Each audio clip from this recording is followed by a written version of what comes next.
When he appeared before the committee on 31st May this year, Finance Minister Matia Kasaija pushed the blame on who doled out the money to former Secretary to the Treasury Keith Muhakanizi and the then Director Budget Kenneth Mugambe.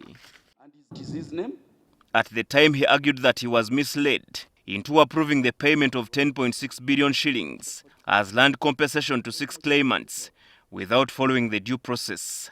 And you have to depend on your technical officers because that is their job.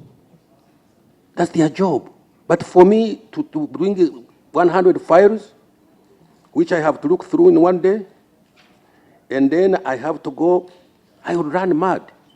We are an accountability committee. The committee interfaced with Muhakanizi and Mugambe to give their position on the matter. Muhakanizi distanced himself from the mess, explaining that he was out of the country on medical grounds in 2021 when the payment approvals were made. He then added that his deputy Patrick Ocailap was the substantive secretary to the Treasury at the time. When it was his turn to explain, Ocailap confirmed that he had approved the payment. He said he relied on a letter from the then Minister for Lands, Betty Kamya, which indicated that she was acting on presidential directives. Asked if he ever saw the letter from the president, with the said directive, Ocailap admitted that he had not seen one. When a cabinet minister initiates a letter in good faith, communicating a directive from the executive, who is the head of policy, we can do two things: reject it, or maybe request then the minister to follow what the law says. But in this case, we went ahead with the constitutional provisions that the executive is in charge of the executive policy formulation and execution, and we took it in that faith.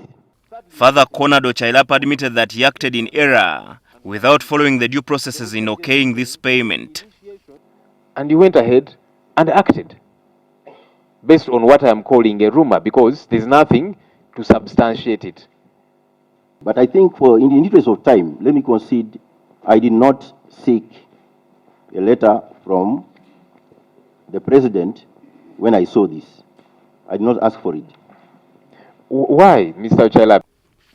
The committee now wants Ocailap, Matia Kasaija and Betty Kamya to be held accountable for their actions. Herbert Ziwa, NTV at Parliament.